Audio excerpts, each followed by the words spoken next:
Some people don't just exist in the world, they begin to see through it. They notice the patterns hidden beneath behavior, the tension behind forced smiles, the quiet contradictions in everyday conversations.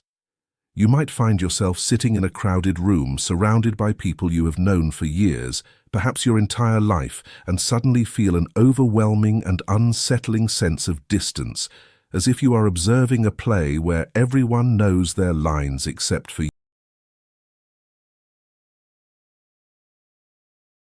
you, or rather, where you are the only one who realizes it is merely a play.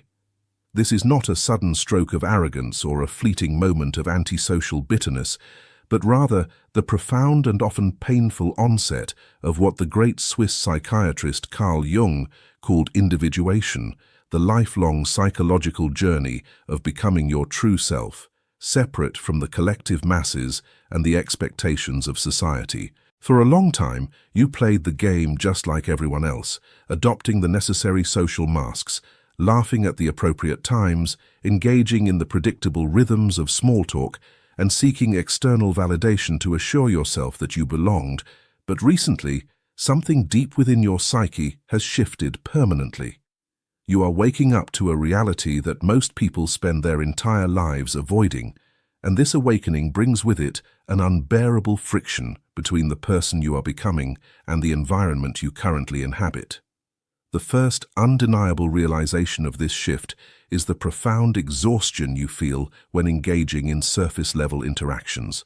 Conversations that once felt normal, the casual gossip, the complaints about the weather, the repetitive discussions about consumerism, status, or other people's lives now feel not just boring, but physically and emotionally draining. You find yourself desperate for authenticity, craving discussions that dive into the depths of human existence, the mysteries of the mind, the meaning of pain, and the pursuit of purpose. But when you attempt to steer conversations toward these deeper waters, you are met with blank stares, uncomfortable laughter, or a swift change of subject back to the mundane. The people around you are operating from an ego-driven identity, fully entrenched in the material world and completely identified with their social roles, their jobs, their possessions, and their curated images. Jung referred to this social mask as the persona, the compromised version of ourselves we present to the world to gain acceptance and avoid rejection. When you begin the process of individuation, your attachment to the persona starts to dissolve, and you can no longer tolerate the artificiality of it, neither in yourself nor in others. You start observing the people in your life not with judgment, but with a quiet, piercing clarity, noticing how much of their behavior is dictated by unconscious patterns, unresolved traumas, and a desperate need to fit into a societal mold that is ultimately empty. This clarity, however, is a double-edged sword, because the more you see through the illusion, the more isolated you feel. You begin to experience a deep and lingering loneliness, a grief for the connections you once thought were unbreakable, but are now revealing themselves to be fragile, circumstantial, and rooted in a shared unconsciousness rather than true spiritual or intellectual intimacy. This brings us to the second phase of this psychological evolution, which is the complete transformation of your relationship with solitude.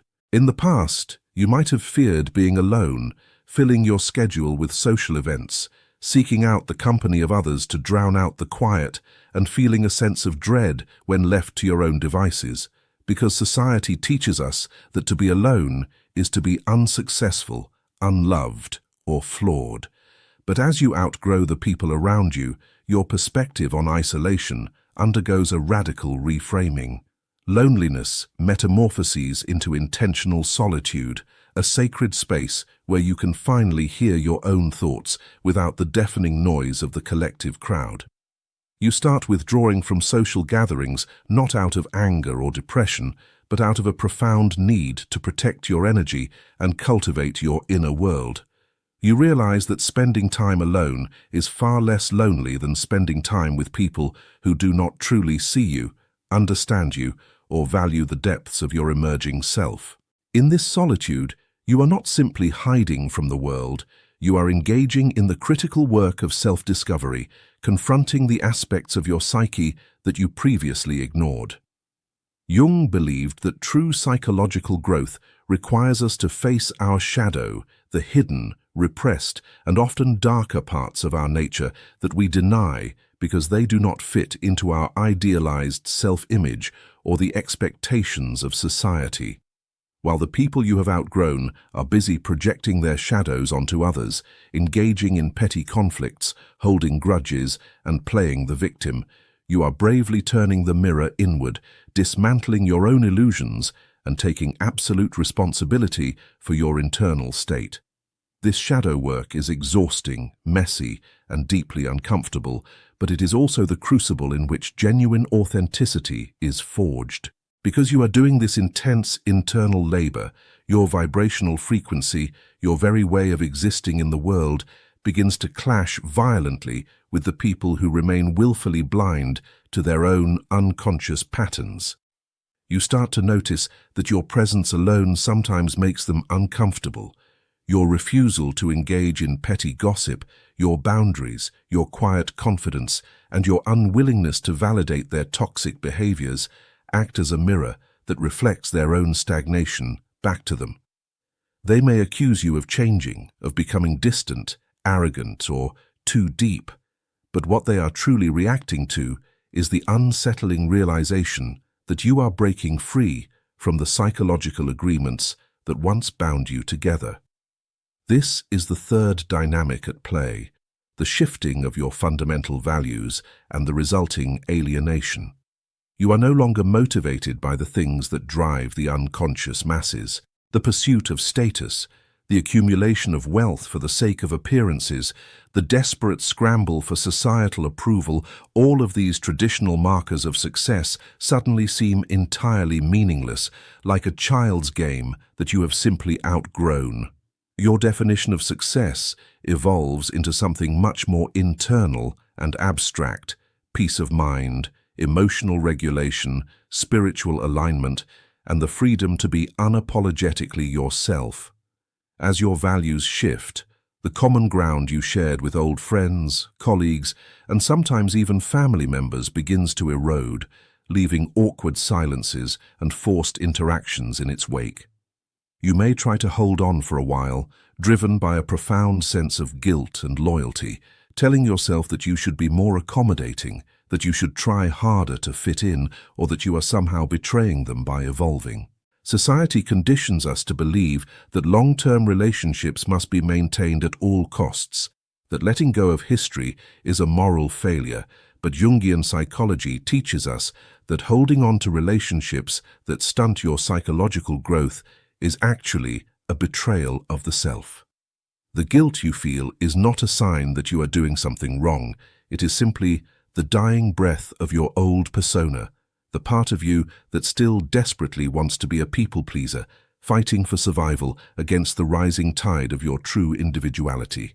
As you continue to observe these dynamics, you enter the fourth stage of this psychological truth, which is the undeniable realization that you cannot unsee what you have seen, and you cannot shrink yourself back down to fit into spaces you have clearly outgrown. You try, occasionally, to put the mask back on, to lower your vibration, to dumb yourself down, and to pretend that the shallow conversations fulfill you, but the psychological toll of this masking is immense. It leaves you feeling physically depleted, anxious, and deeply out of alignment with your core truth. You realize that authenticity is no longer a luxury. It has become a biological and psychological necessity. You can no longer tolerate relationships that require you to betray yourself, environments that demand your conformity, or conversations that force you to pretend you are asleep when you are wide awake. This realization forces a necessary but painful purging of your social circle. You stop reaching out to people who only drain you. You stop attending events that feel hollow, and you allow the natural distance to grow between yourself and those who are committed to misunderstanding you. This process of pruning is often accompanied by a deep sense of mourning, because you are not just saying goodbye to other people. You are mourning the death of the person you used to be, the unconscious version of yourself who could find comfort in the superficial. But as the grief begins to fade, it is replaced by an incredible, expansive sense of freedom. You realize that your life is finally your own, free from the heavy, suffocating expectations of the collective unconscious. You are no longer bound by the opinions of people who do not even know themselves. This leads to the fifth and final psychological marker of outgrowing your environment, the profound acceptance of your own unique path and the embrace of a self-directed life. You stop waiting for people to understand you, realizing that it is completely unfair to expect them to comprehend a journey they have not yet embarked upon themselves. You forgive them for their limitations, recognizing that everyone is exactly where they need to be in their own psychological evolution, and that their inability to meet you in the depths is not a reflection of your worth, nor is it a malicious choice on their part. It is simply the reality of their current level of awareness. You release the need to save them, to wake them up, or to drag them along with you on your path of individuation. Instead, you focus entirely on your own continued growth, leaning into the radical self-honesty that got you here in the first place. You start attracting a new kind of connection, people who operate on your wavelength, individuals who have also traversed the lonely landscape of the shadow, who value authenticity over appearances and who can meet you in the deep waters without fear. These new relationships are rare, but they are incredibly potent, built on a foundation of mutual respect, shared depth, and absolute truth, rather than the fragile, ego-driven attachments of your past. As you look back at the people you have outgrown, you no longer feel anger, resentment, or a desperate need to explain yourself. You feel a quiet, detached gratitude for the roles they played in your life, recognizing that the friction they caused was the very catalyst you needed to propel yourself into your own awakening. You understand now that outgrowing people is not an act of arrogance or a sign of callousness. It is a fundamental law of psychological nature, an unavoidable consequence of a psyche that refuses to remain stagnant.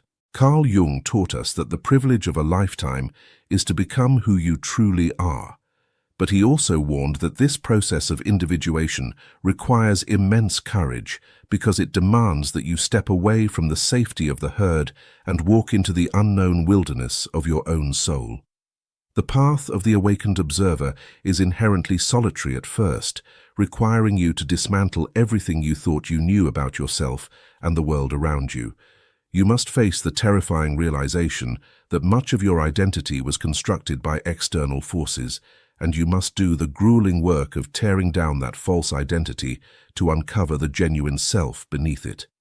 This is a journey of continuous shedding, a lifelong process of outgrowing not just other people, but older versions of yourself.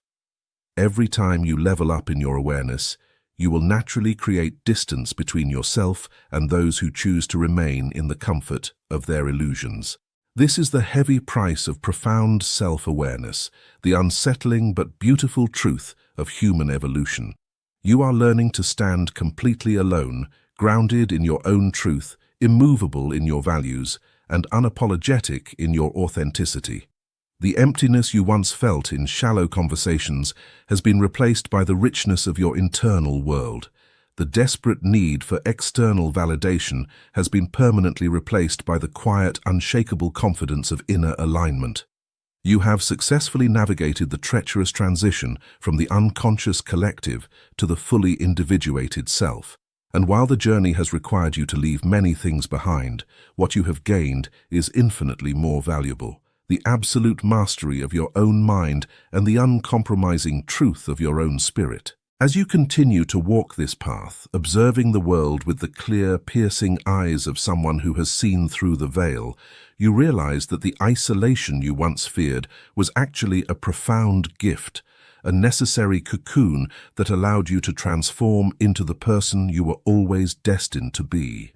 You are no longer burdened by the guilt of moving forward, nor are you weighed down by the expectations of those who cannot see the vision of your life. You exist in a state of quiet rebellion against a world that demands conformity, choosing instead the difficult, glorious path of complete and total psychological liberation.